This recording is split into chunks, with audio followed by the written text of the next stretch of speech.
अस्सलाम वालेकुम नाज़रीन। आज एक इम्पॉर्टेंट टॉपिक है, उसके ऊपर बात करनी है।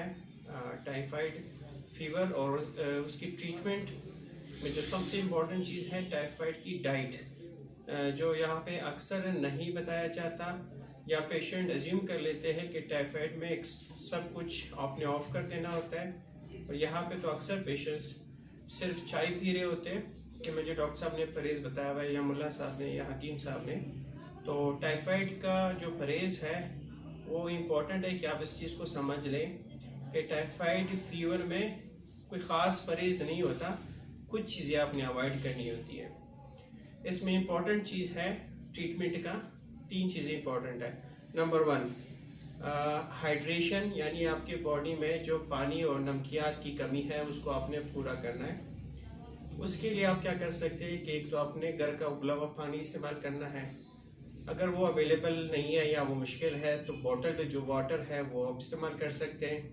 नंबर 2 कोकोनट, जो नारियल का पानी होता है, और फ्रेश जूसेस है हमारे पास, जितने भी फ्रेश जूसेस है फ्रूट्स के वो आप इस्तेमाल कर सकते हैं।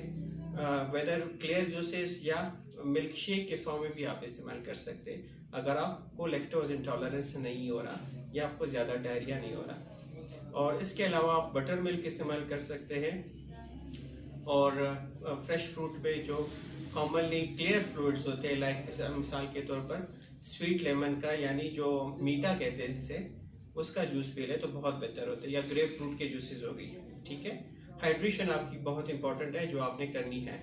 नंबर 2, इसमें आपने डाइट में क्या लेना है? डाइट में ये लेना है खुराक में कि बॉइल्ड पोटैटोज होगी, यानी उबले हुए आलू हो गए, बेक्ड, या उसको आप उबाल के ले लें या बेक करके ले लें। बनानाज होगी, ये फ्रूट्स में जितने भी फ्रूट्स है आप बनाना ले सकते हैं, यानी केले ले सकते हैं।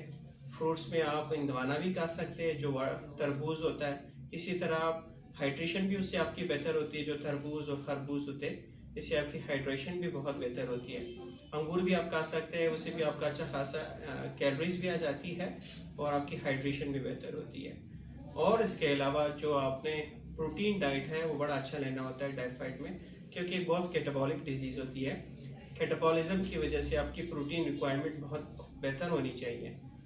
और ज़्यादा प्रोटीन डाइट हमारे पास जो अवेलेबल है, जो हम यहाँ पे यूज़ कर सकते हैं, वो ये है कि आप लाइक पोटैटो अंडे इस्तेमाल किया करें। उबले हुए अंडे हो या सेमी कुक्ड अंडे हो, जैसे हम नीम पुख्ता अंडे कहते हैं, या पॉच्ड एग्स, यानी इसको आप स्टीम करें, पानी में उसको आप स्टीम कर लें। और अंडे आपने रूटीन में इस्तेमाल करने, हाई प्रोटीन डाइट है। इसी तरह आप दही ले सकते हैं और मिल्क भी ले सकते हैं, मगर टाइफाइड की वजह से अक्सर लोगों को लैक्टोज इंटॉलरेंस हो जाती है, वो फिर डाइजेस्ट नहीं कर पाते। तो अगर आपको मिल्क से कोई लैक्टोज इंटॉलरेंस या डायरिया या ब्लॉटिंग नहीं होता तो टाइफाइड फीवर में आप दही और मिल्क और ले सकते हैं। डेयरी प्रोडक्ट्स के अंदर सिर्फ दही और मिल्क ले सकते हैं।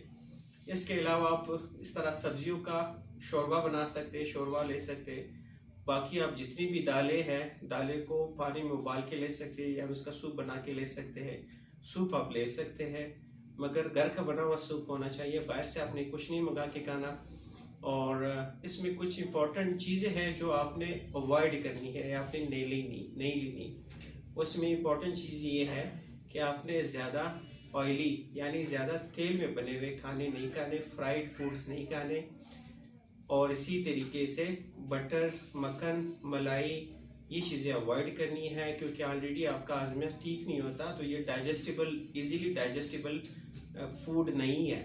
और इसी तरीके से आपने स्पाइसेस का अवॉइड करना है, यानी कम मिर्चों वाला खाना खाना है, यानी आप लाल मिर्च हो गई, इसी तरह काली मिर्च भी अवॉइड करनी है।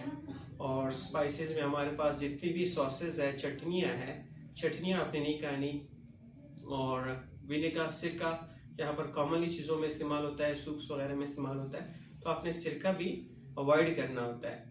और तीसरी इम्पॉर्टेंट चीज़ जो आपने अवॉइड करनी है वो ये है कि जो मतलब चक्की का आटा होता है, चक्की का आटा आपने टाइफाइड फीवर के अंदर इस्तेमाल नहीं करना होता। उसकी एक रीज़न ये होती है कि उसमें हाई फाइबर होता है। तो जितने भी हाई फाइबर फूड्स होते हैं वो इजीली डाइजेस्टेबल नहीं होते, तो इसलिए टाइफाइड की फीवर में हम ये अवॉइड करते हैं ताकि कोई और प्रॉब्लम ना हो, कोई डायरिया ना हो, कॉन्स्टिपेशन ब्लॉटिंग बढ़ जाती है इससे।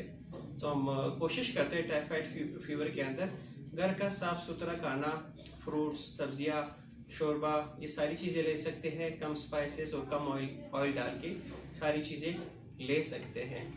दूसरा ये है कि टाइफाइड फीवर में उससे बचा कैसे जाए, इसके लिए इम्पोर्टेंट ये है कि आपकी पर्सनल हाइजीन बहुत ज़रूरी है, कि आपकी साफ़ सुथरी पर्सनल हाइजीन हो। हैंड वॉश का इम्पोर्टेंट फैक्टर होता है कि आपने हैंड वॉश का रखना होता है, और कोई भी सोप आप लेके हैंड वॉश कर सकते हैं। और दूसरा ये है कि जिनको फ्रीक्वेंट टाइफाइड या इर्ली टाइफाइड होते रहते हैं, तो उनको चाहिए कि वो वैक्सीनेशन कराए। Vaccination has important role in prevention of typhoid. और तीसरी इम्पोर्टेंट चीज़ है कि आपने बॉइल्ड वाटर इस्तेमाल करना है, चाहे घर में हो चाहे जिधर भी हो। तो boiled water, normal tape water को अवॉइड किया करें। और चौथी इम्पोर्टेंट चीज़ ये है कि आप ज़्यादा आउटिंग, यानी जो आजकल कॉमन है, होटलिंग हो रही है, बाहर लोग खाना खा रहे हैं, मैक्सिमम लोग बाहर खाना खाते हैं, तो ये मैक्सिमम होटलिंग जो है बाहर के खानों को अवॉइड करें। ज़्यादा बाहर के खानों से ये एंटेरिक फीवर के होने के चांसेस या टाइफाइड होने के चांसेस बढ़ जाते हैं। तो कोशिश करें कि घर का साफ सुथरा खाना रखें और सेहतमंद रहे। Thank you.